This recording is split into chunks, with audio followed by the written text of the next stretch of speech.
Welcome everyone. You are signed on to the Precision Digital webinar. The title of this one is Hazardous Area Classifications. And this webinar is designed as a basic overview of the what, why, and how of hazardous area classifications. So we're delighted you could come out and join us today for the live broadcast. Few housekeeping issues. The most common question we get is, will we get a copy of the slides and a copy of the recording for the webinar? The answer is yes. After the webinar, within usually 24 to 48 hours, we'll send out an email to everybody who registered, and the email will be a link to the recorded version as well as a link to the slides. You can also find the webinar recording and the slides on the Precision Digital website. This usually takes us a couple more days to get it up there, but it'll be up within 3 or 4 days. If you go to predig, predig.com/webinars, you can see this one and all of our 5 past webinars that we've produced. Everyone is in listen-only mode. That means you can't talk to us via voice directly, but we would love to have you ask us questions as we go through the webinar. And the way to ask a question is you look in the lower left-hand part of your screen in the chat window. As soon as a question comes to mind, go ahead and type in your question, and we'll have 2 sessions during the webinar. One mid-webinar where we'll have a live Q&A session, meaning we'll take the questions you typed and we'll answer them live. And then at the end we'll also have questions and answers.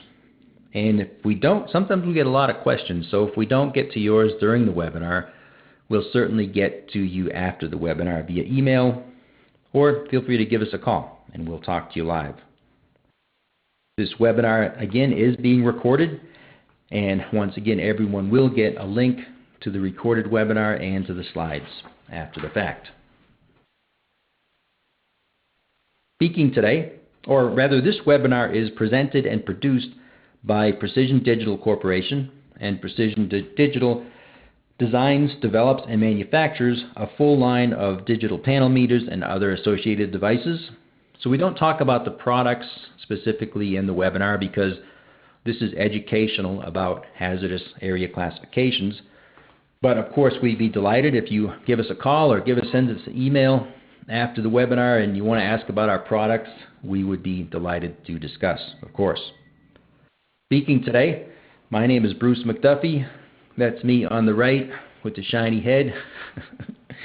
I'm with the Precision Digital Marketing Department. I'm your moderator today. I'm speaking to you from Boulder, Colorado.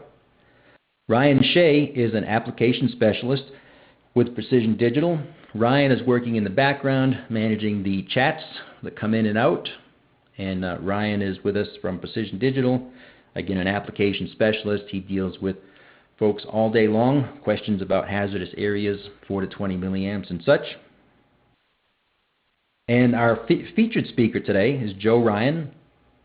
Joe's a product manager with Precision Digital. He's got 10+ years of experience with process signals and design support, manufacturing and marketing of all kinds of measurement and control devices, including, of course, hazardous classified devices and instruments. And Joe has extensive field experience and support experience. He's not just an office guy. He's been out there where you guys have been. So with that introduction, turn it over to Joe. Welcome, Joe. Well, thank you very much, Bruce. So before we get too far into the technical detail here, why don't we talk about the objectives and takeaways of the webinar today, what we're hoping you leave here understanding. The first thing we want is for you to learn the basics of what hazardous areas are in the process industry and why we classify them as such. The real basics of what does it mean when you start hearing that term hazardous area. Then we're going to talk about how to break down the alphabet soup that gets associated with hazardous areas. The minute you hear that a product is approved for hazardous areas, it usually means it's got some label on the side that has markings and letters and numbers, and there's a lot of confusion that is caused by that label on the side and what all those different symbols mean. So we're going to take a pretty detailed look at what those mean and hopefully help you be able to navigate those better to really understand what they are and whether or not that product is going to be applicable for your hazardous area need. And in the end, we've got a couple example labels from actual products that Precision Digital makes that we'll look at to get a real-world look at what that label looks like, how the different classifications can be represented, and how you'd go about reading a label that is actually attached to a product. In order to achieve those things, we're going to look at why we classify areas as hazardous, define what that actually means, talk about the different ways that the areas are classified, such as divisions, area, and classes, look at the markings and specifications that are common on this type of equipment, and talk about the different types of protection that exist that make a meter appropriate for hazardous areas, or make any product appropriate for hazardous areas. But first, Bruce, you've got a question. Yeah, it's always good to know who's out there, and it is good for us to know your backgrounds a little bit. And I think it's interesting for the attendees, you guys out there listening, to know who else is in the audience. We've got about 150 people out there today. So let's kick it off with a few polling questions. First question, if you could please check the area where you are located today. And I can skip to the results as they come in so you can see the live polling results. How about that? And if anyone who wants to vote, please vote. It's not mandatory, but it's always interesting. Looks like pretty typical for one of our webinars, the Eastern, Central, Western, and pretty good other section today. Great. Well, again, we're delighted that everyone has taken the time today to join us.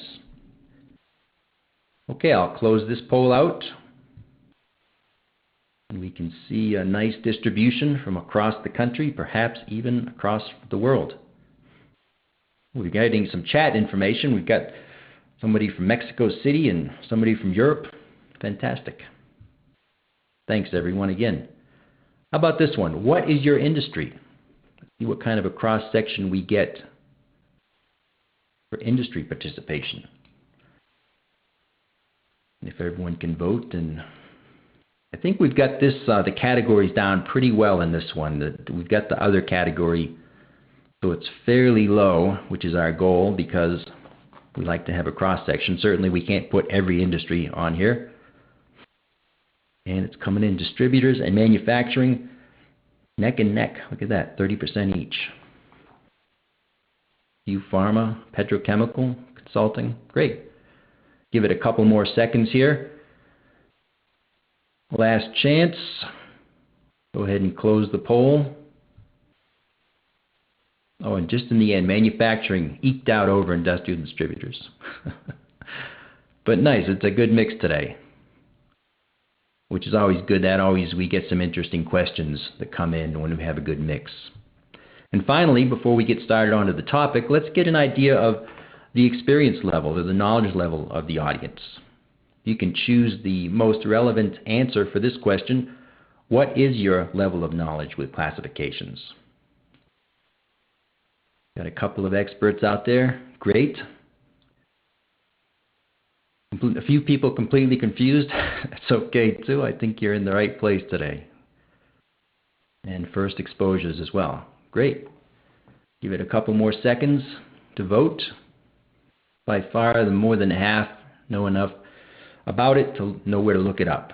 And this is a fairly complex topic, and we'll do our best to give you a good overview. But yes, knowing where to look it up, very important. Okay, thanks everyone. I'll go ahead and close. That's really what it comes down to. Yeah, in life, I guess, right, Joe? Yep. Okay, thanks everyone for voting. Let's go ahead and get into it. Joe, back to you. All right, thank you, Bruce. So, the first thing we want to understand is why classify an area as hazardous. So, in the process industries, everything from, all the industries basically you saw on that previous slide, from petrochem to chemical manufacturing, even some pulp and paper or farming applications, the reason you classify an area as hazardous is because there's the potential for an explosion there. And though it seems kind of obvious, the problem with having the potential for an explosion is, number one, the safety of your personnel, and also the property damage. Even if you've got something like a remote wellhead somewhere in northern Canada, if there's some kind of an electrical problem there and the result destroys your wellhead, your personnel may all be safe, but the property damage does matter. So really what we're talking about here today is hazardous areas where you have the potential for explosions. That's the key. That's what makes it hazardous. In order to have an explosion, well, what do you need? Well, it's anywhere where you've got some kind of an ignition source, and that could be a electrical spark coming from the electronics. It could be because you've got high heat in some kind of manufacturing process. You could have open flames due to the processes you've got going on. It could even just be very high surface temperatures of the equipment. There's a lot of different things that could cause the explosion to start, but any of those will serve as ignition sources and need to be protected against. Then you've got your oxidizer, which is generally thought of just as the oxygen in the air. We all know that you can smother a grease fire. It's the same sense here. You've got to have something that is capable of making that explosion happen and actually catalyzing it.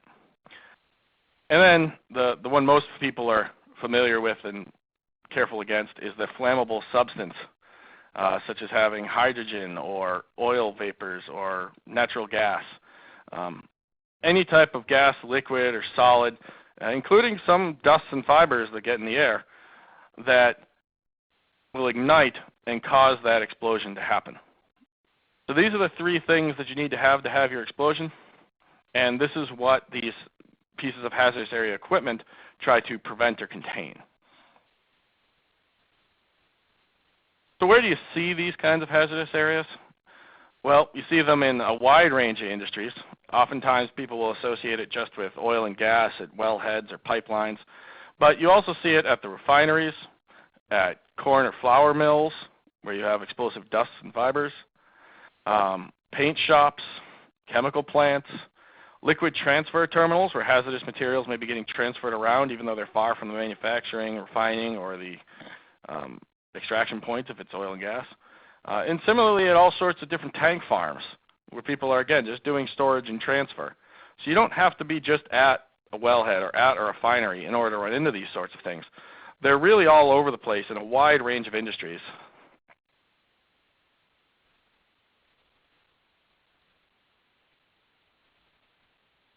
So because we're talking specifically about explosive areas, there's really three ways you can prevent that explosion.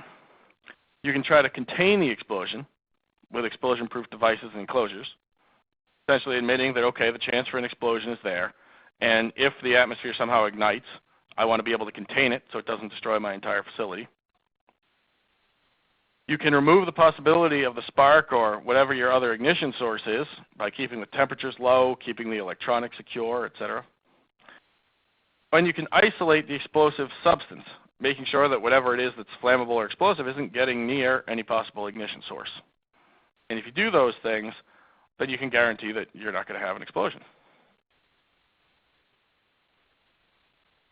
And Bruce, you have a pop quiz. Yeah, we've got a couple of pop quizzes here just to make sure everyone's not doing their email in the meantime. First quiz, explosion-proof devices prevent which one of these options? Explosion-proof devices prevent, going to be one of those answers. And I'm not going to skip the results on this because it's a quiz, but as soon as you vote, you'll see the results. But you don't see the results until you choose your answer. We'll give it a few more seconds and see how we do. And then after this question, if the answers aren't clear and there's a high mix of the answer, then Joe will go ahead and clarify the question after the quiz here. Looks like we've got just about everybody voting. Give it a couple more seconds. Anyone else wants to cast their vote? I'll go ahead and skip to the results now, and I will close the poll. And we have, looks like we got one person checking their email.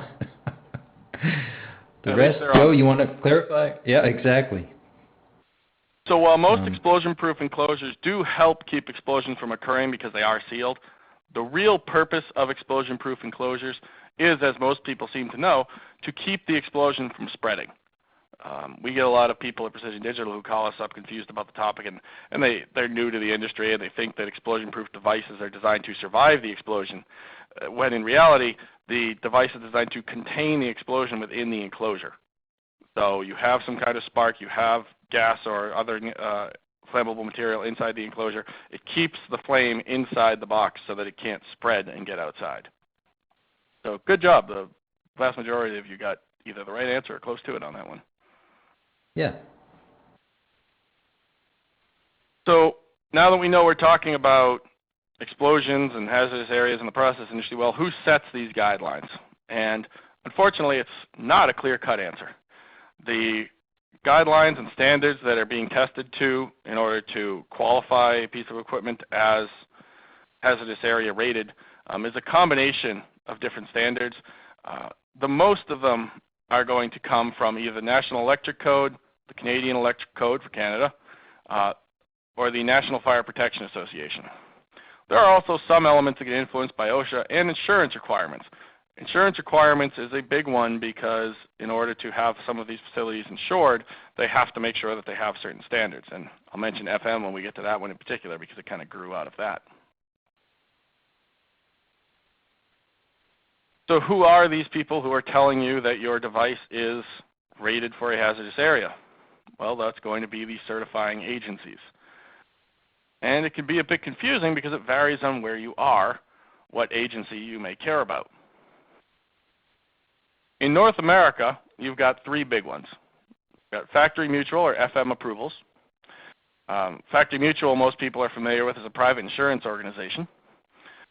It's a very popular U.S. industry standard. And as it marks things with the FM approved mark, FM generally does its own testing. So for manufacturers out there, we had some view in the earlier survey, you actually submit your products directly to FM. They test it. They check that it meets all of the required electrical codes and safety codes, and then they put the FM approval mark on it. Underwriters Laboratory is another big one that's gotten into the hazardous area approval game. They're a standards testing company. So they don't do generally insurance, et cetera. They do testing to standard. It doesn't have to just be hazardous area, but it does include it. It's also a popular U.S. industry standard. And again, they do the testing themselves. So if someone wants UL on the side of their product that says it's good for a hazardous area, then they're submitting their product directly to UL. UL is testing it against the UL standards, which are all based on those common codes, and then they're putting the UL mark on it. Interesting note about UL, they have interagency agreements with CSA that allow them to share standards and testing practices with CSA so that you can get marks like CUL, which is a Canadian UL approval. Up in Canada, you've got the Canadian Standards Association, which is an organization that was primarily driven by government regulations, especially down to local municipalities and provinces as they set the electrical codes. And they test the Canadian Electrical Code standards. Once again, if you want CSA mark, you'll generally submit your product directly to CSA, and then they will approve it or not, and they'll give you the CSA mark. CSA did recently purchase CIRA, a standards testing organization that has global reach. So when we get to the next slide and I talk about some European approvals, CIRA now extends CSA's reach to testing for other standards as well. And it has that UL interagency agreement.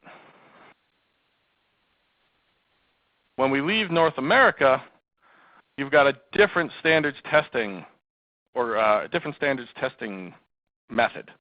The standards there, ATEX and IEC, are established by organizations that generally don't do their own testing. So you've got, for example, ATEX, which is a European Union-based approval, though it is taken in other countries as well. And ATEX establishes a set of harmonized standards across all those different countries and approves notified bodies to do the testing. So for U.S. companies, this is an opportunity for them to go overseas with a standard that is accepted throughout Europe as well as other worldwide countries. But here, you're submitting your product to a notified body, and that notified body is saying, yes, you meet the ATEX standard, and they're letting you put the ATEX mark. IEC, a competitor to ATEX, which is good throughout the European Union and other countries as well. Similarly, tests through a notified body, and is again a way for you to get into those overseas markets. While there are reasons why ATEX and IC may be useful in the US and Canada, depending on the company and what the approval requirements are in that particular application, generally you only see these overseas as being interested, or as having interest. And a question about applications, Bruce. Yeah, in an effort to get to know the audience a little bit better, we've got another question for you. And question is, which agency is most important for your organization? And I'll skip to the results as they come in, since this isn't a quiz. And if you just go ahead and pick the one that's most important, you may have a couple that are relevant for your organization, but just pick the one that's the most important. And if you do choose other, if you don't mind just type it in the chat window what other is. We'd be curious to know that. So looks like everyone's voting who wants to. Got to give it a couple more seconds. And again, if you did choose other, do us a favor and just type in what that is in the chat window, if you don't mind. Okay, I'll go ahead and close the poll. Looks like mostly FM and UL, which is what we would expect since that's primarily our audience today. And a few of others. Some others are NFPA, API, in Metro in Brazil. Okay, thanks everyone. And we have one other poll here, and let's see what your application is. What is your primary application where you deal with hazardous classifications? You can skip to the results on this one too. Wow, chemical plants way out in front so far. Thanks everyone again for voting, and I hope you find these polls interesting. I think it's, as I said, it's interesting for you guys out there in the audience. Guys and girls, if I may. And we'll give it a couple more seconds here. Like chemical plants and refineries, which is to be expected, and paint and tanks, number 3. There's a lot of others here too. Yeah, same thing on the other. If you guys wouldn't mind, if you have a minute, just type in the chat window what other is. That's really helpful. We've got pumps, we've got oil drilling, oil production, rig floors, oil service companies, wastewater treatment plants, a lot of different others. Thanks for providing that feedback. I'll go ahead and close the poll now. And there's the results. Appreciate the interaction in the chat window. Diesel engines, WWTP, upstream oil, a lot of good stuff in there. Okay, Joe. Questions and answers. Now is a good time if you have a question to type in there, and so far we only have one question, but if you have one so far, just go ahead and type it in and we'll answer it live. So Joe, the question we have is from Robert, and he would like to know, aren't there hazardous classifications for non-explosive areas, such as refrigerants and corrosives? As a matter of fact, there are. There's all sorts of different hazardous area classifications. This webinar in particular is focusing on explosive areas where you have explosive gases, dusts, or materials, because generally we see that as the most confusing and the most popular of the hazardous areas.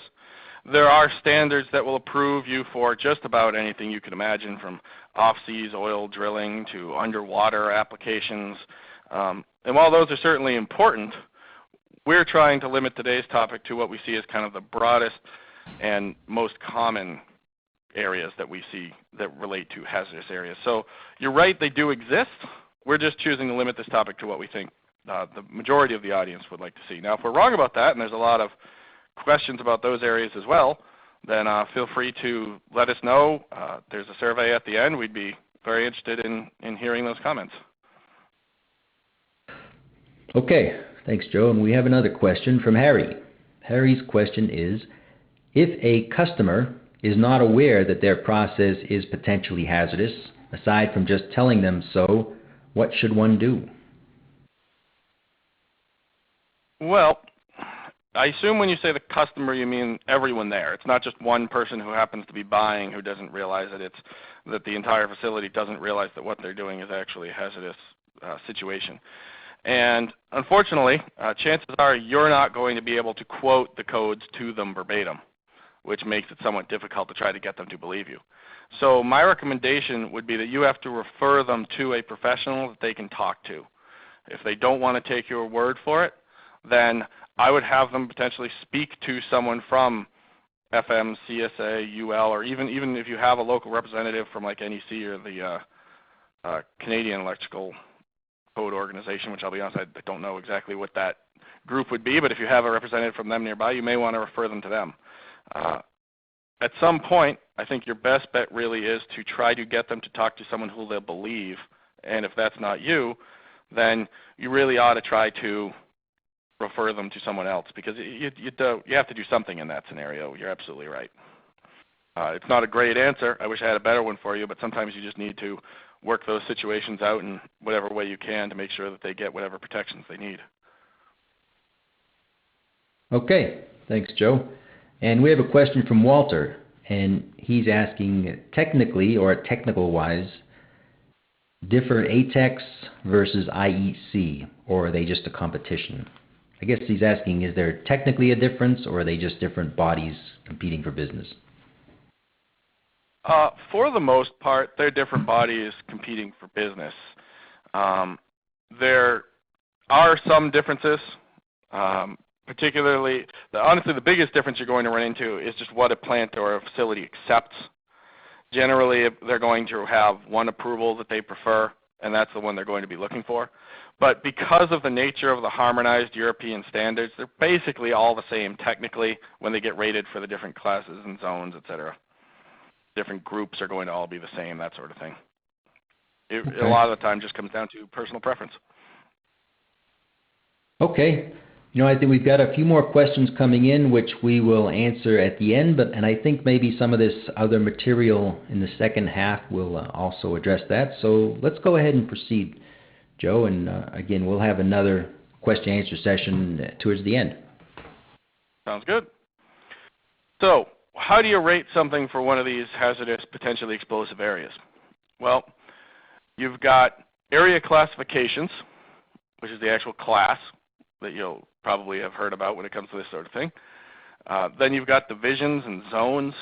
You've got equipment groups and temperature classes. Protection concepts that come into play about how it's actually preventing the explosions. And then you've got these NEMA and IP codes that are often sitting on labels and in literature associated with it. And, well, that may or may not be applicable to your application. So what we're going to do is walk through each of these and try to explain them a bit so that you'll have an understanding of what they are. And then we'll look at some real-world examples and show you how you can actually figure it out looking at a product, what it means as far as what areas is it okay to be in, what kind of classifications does it meet. So first you've got class. And I know there were some questions in the Q&A about this, and hopefully this will answer them for you. Class breaks down an area by how common the material is in the area that could potentially explode. So you've got a Class 1 area, which is where your flammable vapors and gases are going to be present. You've got, you know what? I apologize. Class is a breakdown of what type of material it is that was explosive. I'm already jumping into divisions and zones, excuse me. Class 1 is for vapors and gases that could be present. Class 2 is where combustible dusts may be present. And Class 3 is where fibers or flyings might be present, or other types of physical debris. And you can see under that some areas where they might appear. And it seems pretty straightforward once you break it down for someone. Class 1, you're talking vapors and gases. So you've got oil refineries, paint shops with fumes, offshore oil rigs, pumping facilities for oil and gas transfer terminals, things like that, where you're going to have vapors and gases that could potentially explode. You've got dusty environments like grain silos and hay storage, where those dusts are actually quite combustible. And you've got areas where you're actually going to have like bits of material that could potentially cause explosions, like paper and textile mills. So your class breakdown tells you what type of material you protect against with your device, or what type of material is going to be present in your area. Then you've got the classes broken down into divisions and zones, which, what I was mentioning earlier, is actually divisions and zones, which describes the frequency of the material being in that area. There are older codes that are used throughout US and Canada that refer to divisions. The European standards and the more modern North American standards generally refer to zones, but they essentially serve the same purpose. As for divisions, which is probably more common in North America still, Division 1 means that you've got your hazardous or ignitable substance there for long periods of time or all the time during normal operation. So nothing's gone wrong. You just know that you're going to have this hazardous material present pretty much all the time. Division 2 lets you know that that hazardous material is only going to be there intermittently or only under abnormal circumstances. So, for example, you may have a plant where your gas is perfectly contained. It shouldn't be anywhere else in the plant. But if you have a problem, if you've got a leak, then that material runs the risk of leaking out and getting into a nearby area in combustible amounts. That'd be a Division 2 area. The Division 1, you're present for long periods of time and under normal operating conditions. Division 2, you're really only present under abnormal conditions. The zones, the newer classifications, take those divisions and break them down into a bit more fine detail.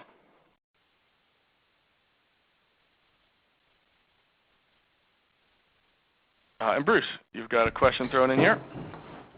Yeah, pop quiz. Which one of these is not a type of protection covered by classifications? Is it intrinsically safe, explosion-proof, non-incentive, flame-proof, pressurization, or halon extinguishing?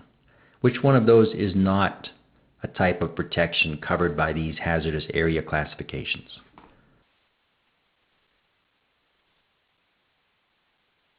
And we will let the votes come in here. One's taking a little longer. That's good because people are thinking. And again, after we see the results, Joe will do any clarification as needed. Give it a few more seconds. Anyone doing their email out there? Okay, I'll go ahead and close the poll, and we'll take a look at the results. Joe, you want to do a summary? Sure. Well, it looks like most people got it right. Pressurization, the second most common answer, is actually not correct. There is a type of hazardous area approval that is based on pressurizing your panels or your devices. Halon extinguishing is the correct answer because putting out your explosion really isn't relevant once something's already exploded in terms of preventing explosions. So while I'm sure there are plenty of facilities out there with halon extinguishing systems, if you want to get a FM or CSA or ATEX, et cetera, mark to be used in that area to prevent explosions, you've got to be one of those other options.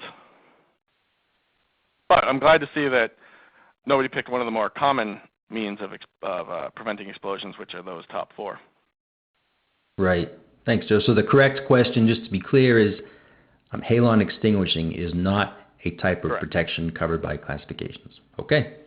Thanks, Joe. No problem. So going back to divisions and zones.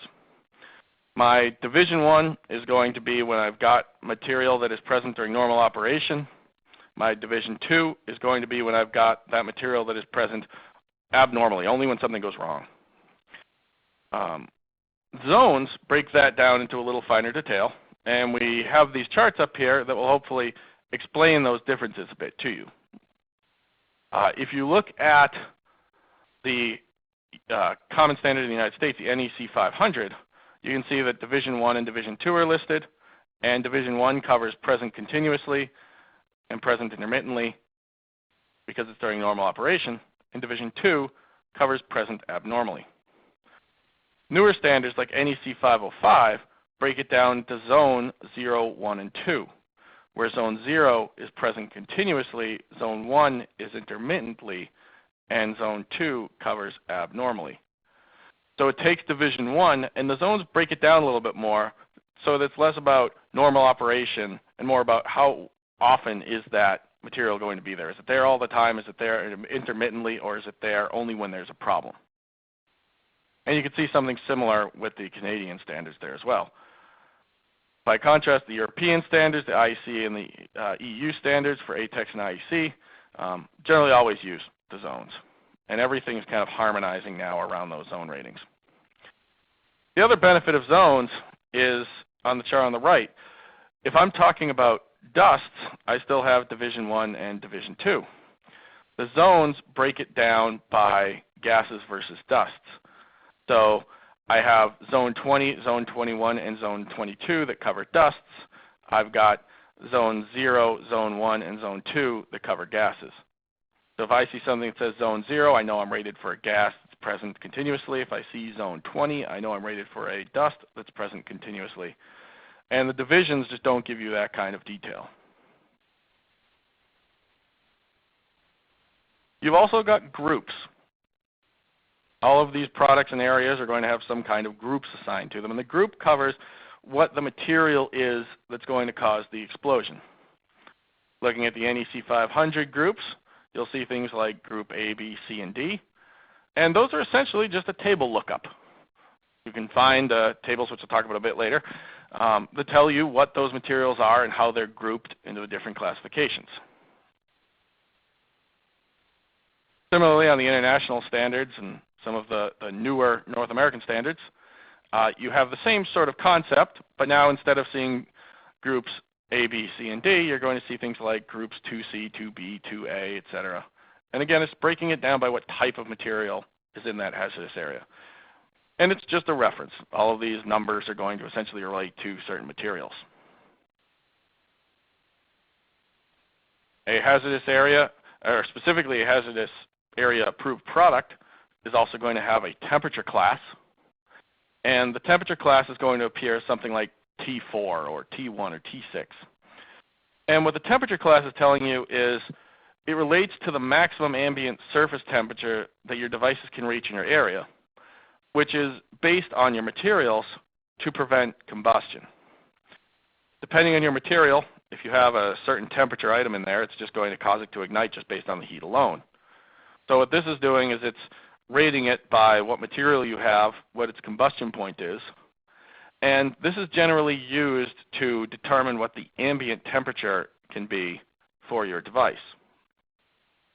If you have a device with a lot of internal heating, then it's going to heat up beyond the room's ambient temperature, and so they're going to have to derate the approved ambient temperatures of the device to keep it at about 80% or below what the combustion point is. So the temperature class lets you know what the maximum temperature can be reached is, and then you're going to have a separate ambient temperature rating, which is going to tell you what the ambient temperature of the area can be where you install this device based on how much heat it generates or how much power it dissipates. You may also see a more detailed standard for temperature class that appears in the traditional US and Canadian systems like T2A, T2B, T3C. But those are all, again, just different temperature ratings that give you a little finer detail. So whenever you see that T followed by a couple numbers, you're talking temperature classes. Protection concept is also represented on hazardous area products. This lets you know, and this is specific to the product, by the way, because it's telling you how the product is going to prevent your hazardous area from becoming a problem, causing the combustible material to explode.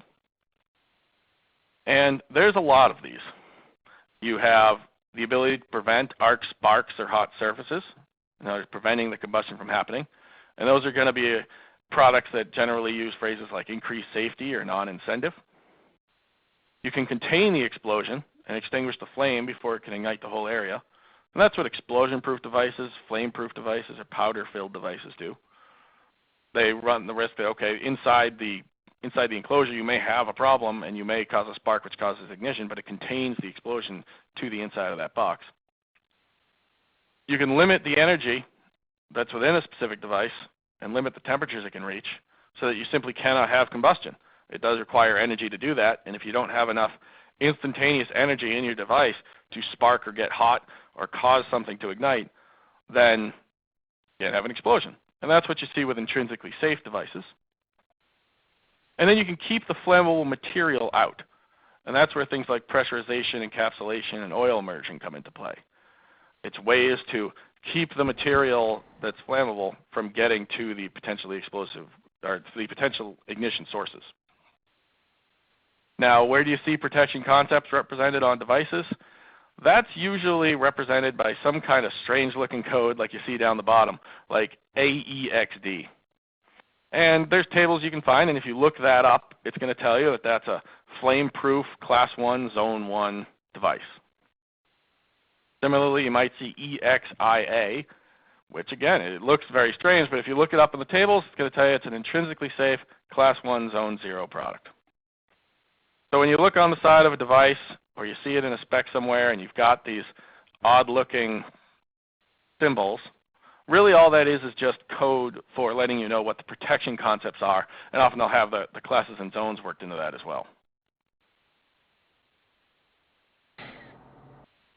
Pop quiz. Yeah, pop quiz. Okay, this one is, and Joe just went over this, so I expect it's close to 100%. Intrinsic safety removes which element required for an explosion or fire? Which one of these options removes the element, or intrinsic safety means is removed? And again, I won't skip to the results on this, but as soon as you choose your answer, you'll see a summary of everyone's answers. And may the force be with you on this one. Give it a few more seconds. Everyone who wants to vote can get an answer in there. I'll go ahead and close the poll. And the correct answer is ignition source. Like everyone got that one, Joe. I was really hoping for some cosmic force answers, but at least one person answered like that. One person said the cosmic force, and who knows if that's could be. I am glad to see that most people got it right with the intrinsic safety removing the ignition source. An intrinsically safe device is designed such that it provides too little power to actually cause anything to ignite. So that's why they're often not in big bulky enclosures and things like that. They just don't have the power to ignite anything, so you don't need to give them protection like explosion-proof products. So moving on. Something else you're going to get associated with hazardous areas, though it may not be specifically related to containing the explosion, are the NEMA and IP codes that these agencies will often test for. NEMA is a standard that's generally accepted in North America, whereas ingress protection codes, or IP codes, are more of a worldwide standard. Both of these are ways to indicate physical protections against water and material getting into the product. But they aren't the same. They're not harmonized, so you can't directly cross a NEMA 4, for example, over to an IP65. They are different standards. I've had the opportunity to witness these standards getting tested too, and I remember doing a IP55 test where they came out with something that looked like I could have built in my backyard out of a garden hose and a spray nozzle, whereas the NEMA 4 testing, they came out with essentially a fire hose to spray the product with water. They really aren't equivalent, though oftentimes people do look for that equivalency. NEMA is used for protection against water and corrosion, and other materials to a certain degree. It has classifications in there, for example, against impact testing. But it also has classifications for hazardous area protections, like NEMA 7, 8, 9, and 10. However, the NEMA standard's just that. It's just a standard.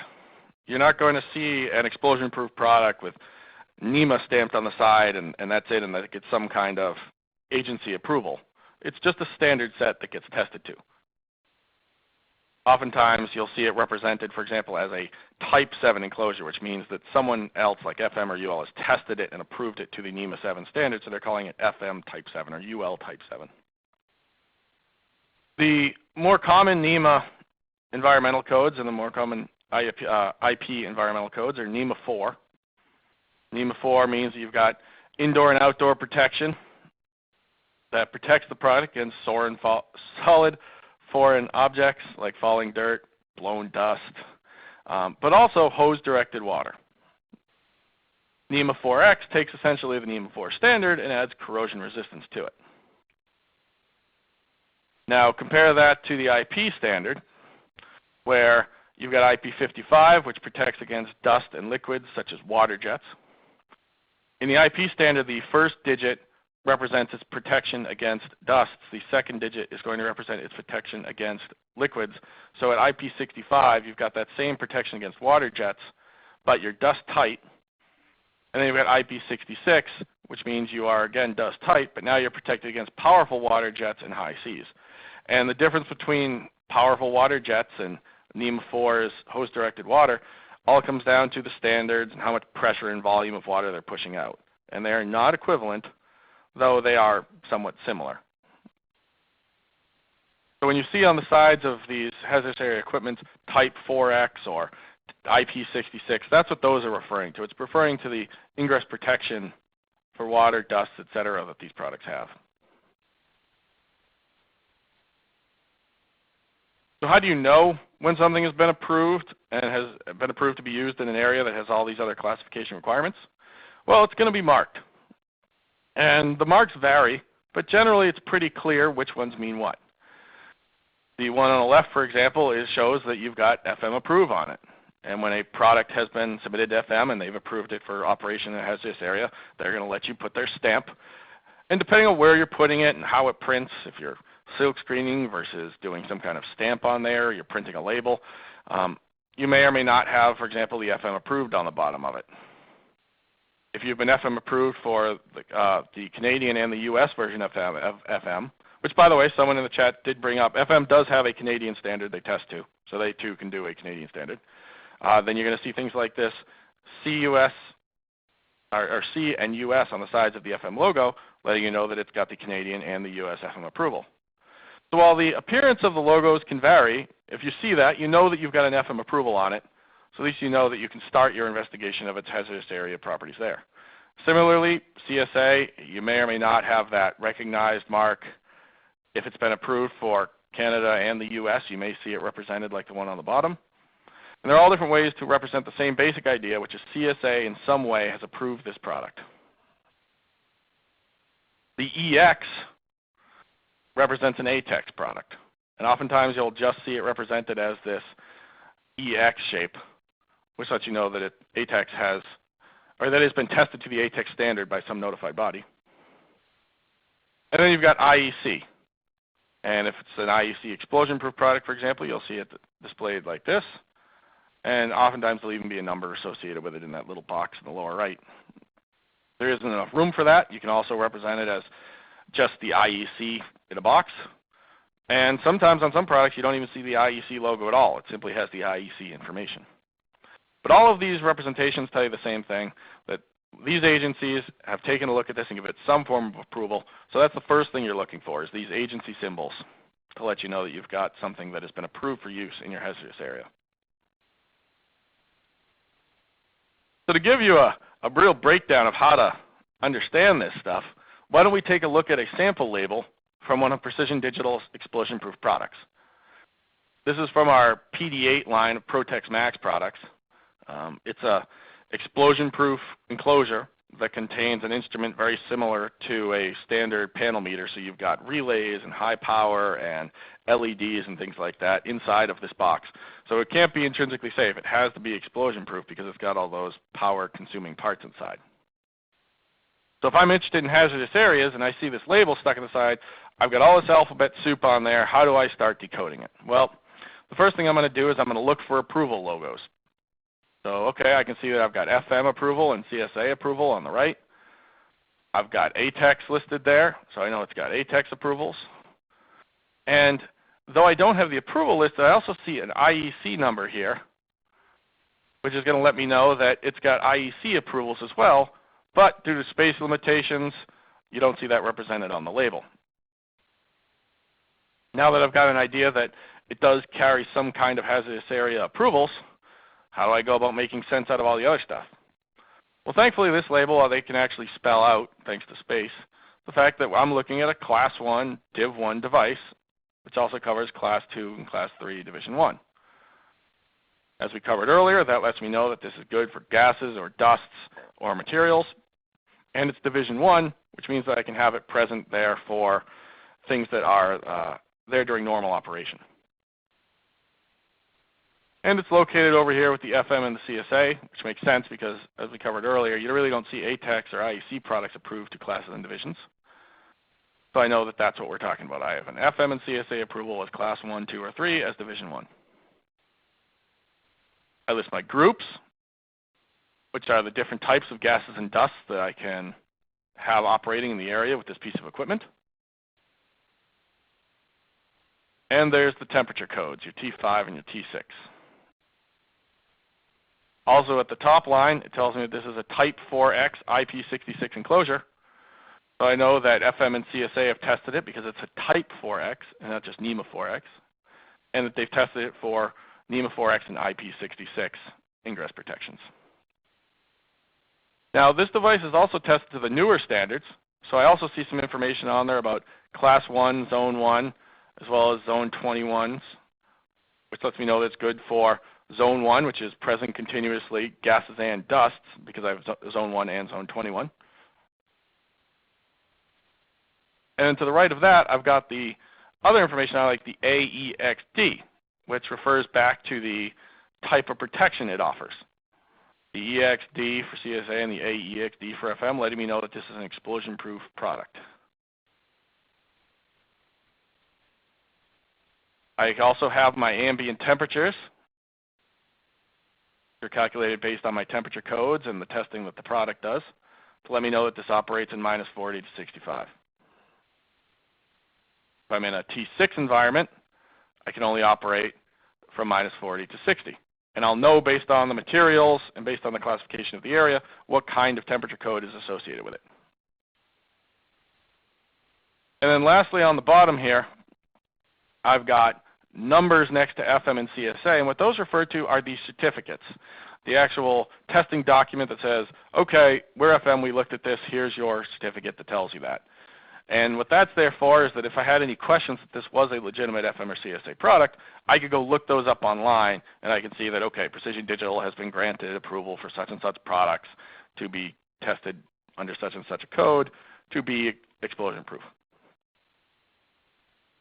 So that gives you a breakdown of generally what I'll see here on a label, so that when you look at it, it's a little less intimidating alphabet soup, and hopefully a place to start really understanding what kind of classifications and approvals this product covers. If I look on the left, I see essentially the same thing for ATEX. I've got my ATEX logo. I know I'm IEC because I have the certificate numbers for ATEX and IEC.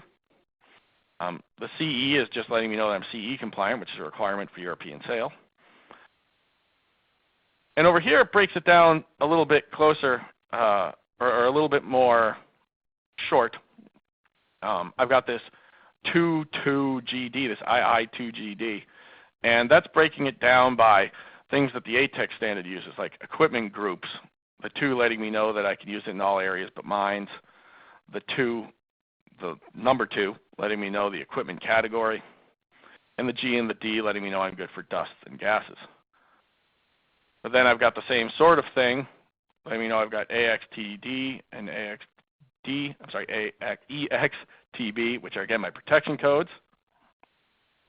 And I've got my 2C and my 3C, which are the way those standards represent their groups. So that's telling me what materials I'm good for. And then I've got temperature codes and ambience. See the IP68 there because again the IP is the more popular European standard, so that's what's included with the ATEX. And depending on my temperature class, what my ambient operating temperature ranges are. So a lot of this label is not going to be applicable to someone. If I'm only interested in, hey, I have a CSA area and I need it to be Class 1 Div 1, what am I looking for? I'm looking for CSA. I'm looking to see that I'm Class 1 Div 1. I need to know that I have the appropriate group for the gas I'm looking at. And I don't really care at that point about any of this FM stuff. I don't care about any of the ATEX material. I've got what I'm looking for.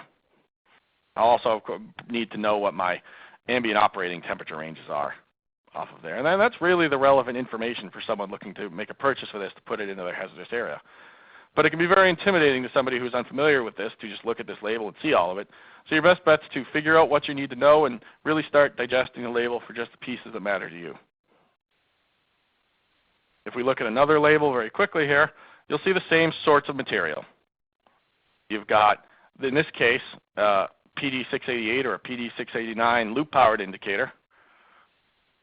So there's going to be some differences. I'm going to have my IP entity parameters that appear here, which relate to how I wire up an intrinsically safe device. I'm going to see the same information, though, when it comes to Class 1, Div 1, what groups apply, Class 2, Div 2, what groups apply, Class 3, my temperature codes. So when it comes to the actual hazardous area approval parts, it's the same sort of thing. Look for your approvals. In this case, okay, I'm FM for Canada and the US, or I have CSA if that's what someone's looking for. I've got my ATEX down there. And then start looking to make sure that it covers the classification of your area, to make sure that if you're a Class 2 Div 1 area, you've got something that can cover that and that your group is also covered. Then you can start worrying about the temperature codes and things along those lines. So what have we looked at here? We talked about why we classify areas as hazardous in terms of explosive potential.